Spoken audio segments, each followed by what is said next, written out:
So in this particular question, it is given to us that ABDC is a rectangle and ABEF is a parallelogram having a same common side AB between them.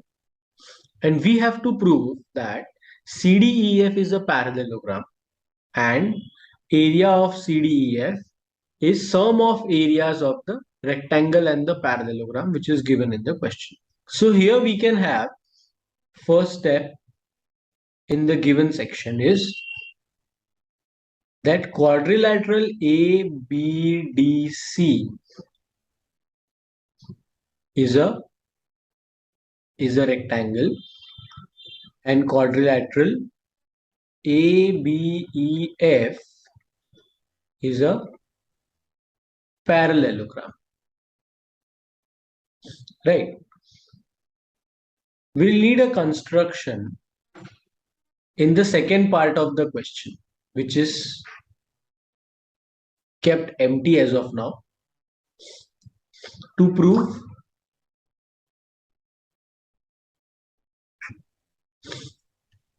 we are here proving quadrilateral CDEF as a parallelogram.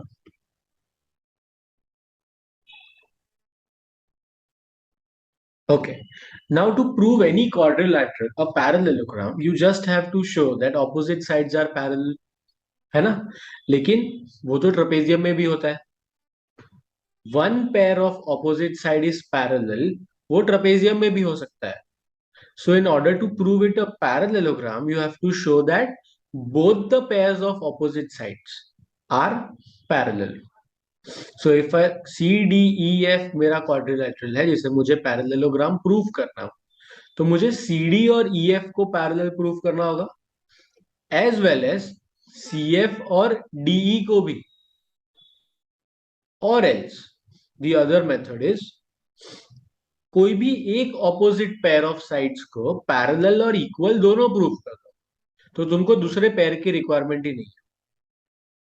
तो ये अगर मैं ये prove कर दूं कि CD और EF ये दोनों साइड्स पैरेलल भी है और इक्वल भी है, तो मैं ये भी प्रूव हो जाएगा कि वो CDEF जो क्वाड्रिलेटरल है वो डायरेक्टली क्या हो जाएगा, parallelogram. And that can be easily done. कैसे हो जाएगा ये चीज? Let's say CD and AB दोनों इक्वल है एंड CD और AB दोनों पैरेलल भी है. Why? Because they are opposite sides of rectangle. ठीक है. ऑल्सो EF और AB इक्वल भी है एंड EF और AB पैरेलल भी है. Why so? Because they are opposite sides of a parallelogram. है ना? Properties ही है. Opposite sides of parallelogram are equal and parallel. Opposite sides of rectangle are equal and parallel. So यहां पे मैं directly क्या बोल सकता हूं कि CD AB से इक्वल है, EF भी AB से इक्वल है. मतलब CD और EF आपस में भी इक्वल होने चाहिए. सेम वेज CD और EF आपस में पैरेलल भी होने चाहिए. So in this case, what can we write? That CDEF as one pair of opposite side is both equal and parallel. Therefore, quadrilateral CDEF is a parallelogram. ठीक है.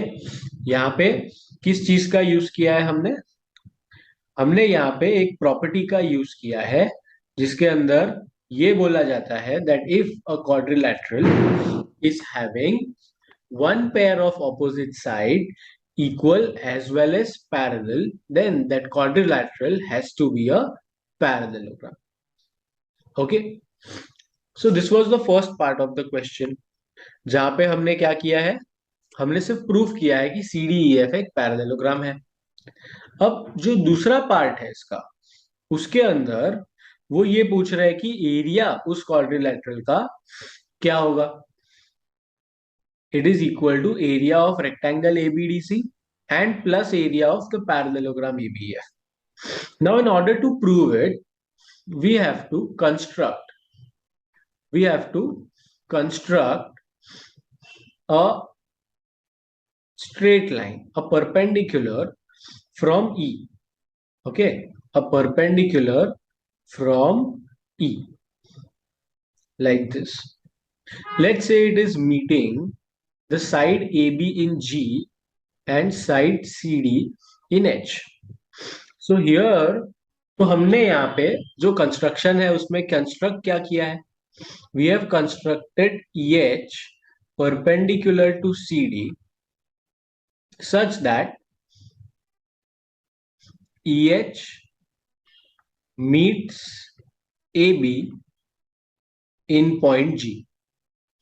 ठीक है, तो अब यहाँ पे हुआ क्या है, देखो बहुत सिंपल सा चीज बता रहा हूं कि ये इवेंचुअली अगर देखोगे ना तो हाइट्स है ना। If you only consider this quadrilateral a parallelogram, तो ईजी उसकी हाइट है।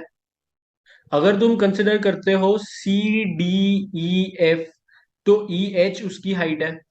And if you consider the rectangle A C D B, then G H उसकी हाइट है, बिकॉज इट इज परपेंडिकुलर, वो खुद भी एक रेक्टेंगल बनेगा, तो वो हाइट बी डी से इक्वली होने वाला है, right. This angle is 90 degree, this angle is also 90 degree, this angle is also 90 degree. So eventually BD और GH ये इक्वली होने वाले हैं। सो अगर मैं सेपरेटली इन तीनों फिगर्स का एरिया लिखता हूं तो मुझे क्या क्या मिलने वाला है। सबसे फर्स्ट, एरिया ऑफ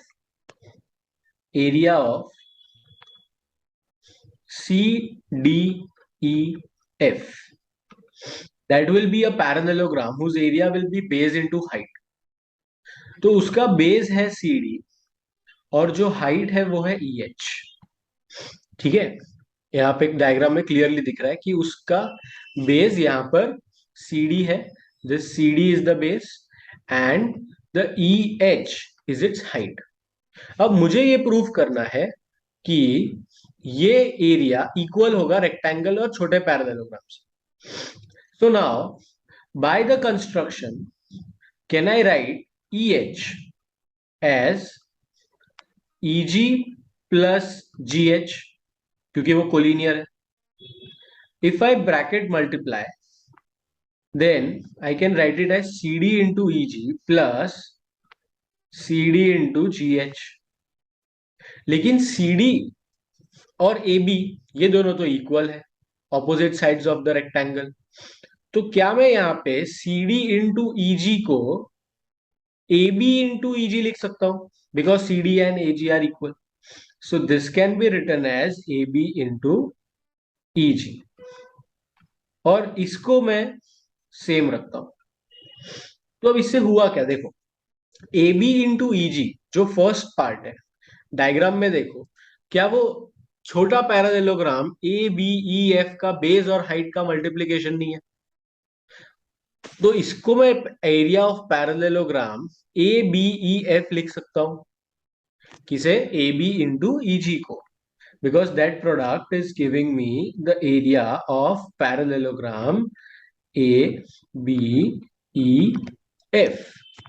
ठीक है, अब दूसरा जो प्रोडक्ट है वो है C D multiplied by G H, that is again based into height for the quadrilateral A B D सी।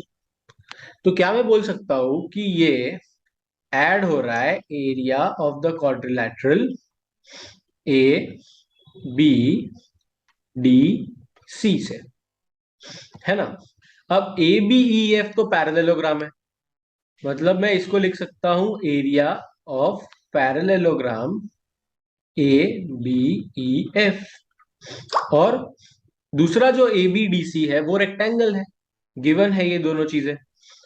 सो मैं यहां पे लिख सकता हूं area of rectangle A B D C. और इस तरफ सी डी ई एफ को मैं पहले ही पैरेललोग्राम प्रूव कर चुका हूं। So I can write this as area of parallelogram C D E F, and by this we can prove our second sub question. ठीक है, तो यहां पे बहुत ही इजीली हमने इसको प्रूव कर दिया है just by formula of areas. ठीक है,